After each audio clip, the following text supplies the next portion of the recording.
Hey, and welcome back to the Sweeps and Scraps show. Just Sweeps with you today. Today I'm going to be teaching you all a little bit about figuring out what metals you found in the field without a metal detector and nothing really but your own two hands and a little bit of wits and common sense. So what you're looking at now is a Spanish coin. We'll get back to that in a bit. Moving on over to a little something straight out of Italy. Flip that coin over. Pretty sure that means Republic of Italy from 1956. So right off the bat, looks a little different than say your average US 25-cent quarter. It's a little lighter in color, and also, if you could feel it, it's much lighter in weight. So in comparison to a quarter, I'd say it's about a tenth the weight. And let's listen to what it sounds like when I drop it on the floor. That had a very, very loud ring to it. So a quarter would have been much more dull because it's comprised of some zinc and other stuff. But that was a very high-pitched tone. So I'm almost certain that coin is made of aluminum. And another thing we can do to make sure it's not even ferrous, I got a magnet right here. Nada. So to prove to you that this is really a magnet, I'm gonna get something right here. Here's that iron ring me and Scraps found that one day when I was knighted into shovelhood. So let's do that magnet test I was talking about. Oh, it ate my magnet. It ate my magnet. Yeah, look at that. All right, I'm gonna leave that there for a minute. Moving on. See this guy right here?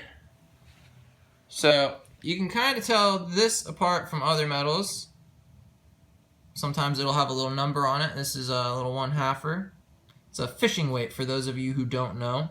Lead is a very, very heavy metal, much more heavy than steel. So if you were to have a little piece of stainless steel about this size, it would be exactly a third lighter than this piece of lead I'm holding. So there's that. And then, I don't know if it'll show on this shovel, but they used to put lead in pencils because it's a really soft metal. Didn't really show up too great on the camera, but you see those little gray scrapes there? That's from the lead.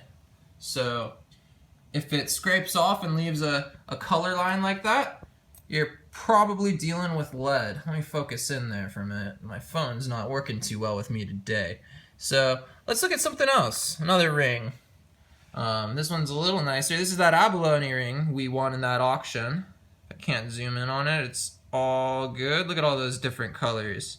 Yeah. So this one's really light. So right off the bat, I'm fairly confident it's not a precious metal. Unless it's maybe titanium, but they would have a stamp on that, and I'll get to that later. But what I did first to find out whether it was stainless steel or just iron, like that ring I showed you right there, is the magnet test. Now, it doesn't really come up 100%, but you see how it's trying to? That's because it's stainless steel.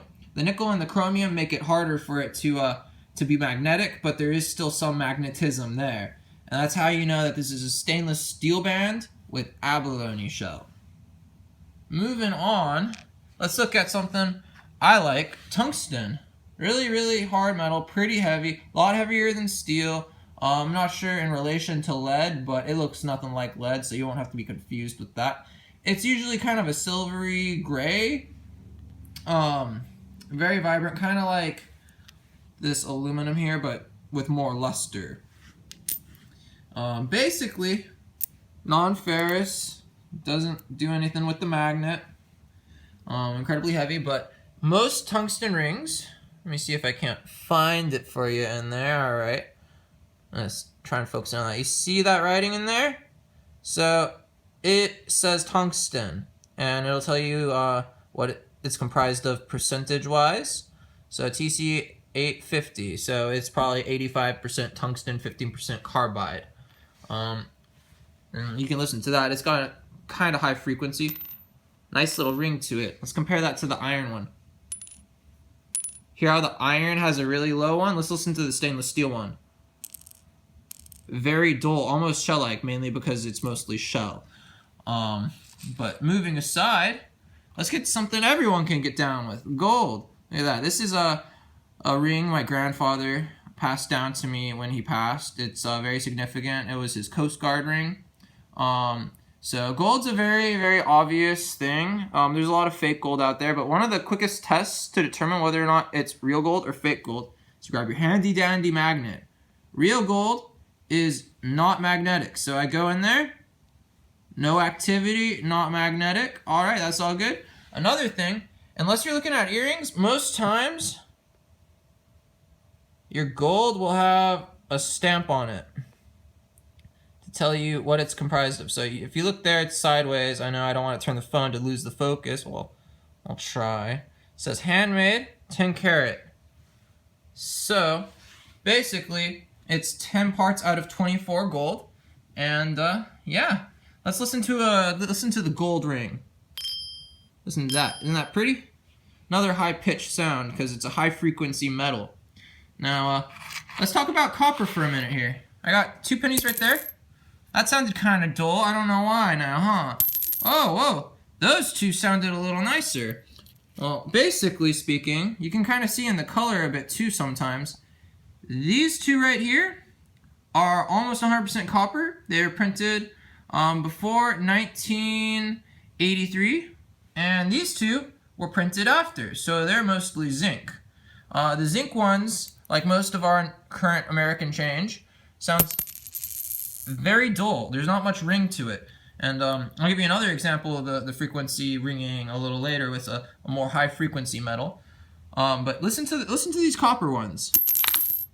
You see, it's much more rich tone, much more high pitched, louder, even. And actually feeling these, compared to the current pennies, the copper ones are about twice as heavy, maybe a little more, but yeah. And again, not magnetic. Copper is not magnetic, friends, so don't let anyone fool you, alright? Gold, also I forgot to mention, is pretty heavy, but depending on the composition, it's not always super duper heavy, but it will definitely be heavy. But now let's get to my favorite part of today's episode. Spanish silver. So keeping to the trend of grandfather gifts, my granddad gave me a bunch of coins when I was a kid. And I just recently started sorting through them and understanding their value, where they came from and all that. Well, this is a rich piece of history. It's been all over the world, but it's also 100% silver. So there's going to be a few things I'm going to show you, but the first one I'm going to do is I'm just going to hear that compared to everything else I've dropped. That has been by far the highest frequency. Silver is the highest frequency metal here, except for maybe aluminum. I'd have to look that one up. But it's not just that one coin. I'm going to show you what different coins of silver, also Spanish in origin, sound like. So here's a real tiny one. Really, really dainty, but kind of high-pitched.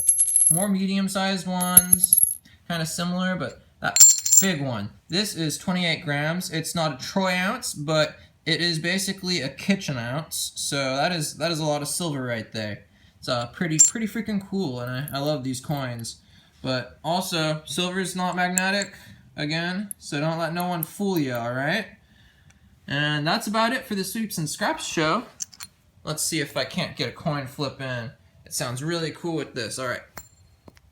I caught it, but you didn't see it, so it didn't happen. Alright, that's it for the Sweeps and Scraps show. Have a good one, like, subscribe, and feel free to leave a few comments.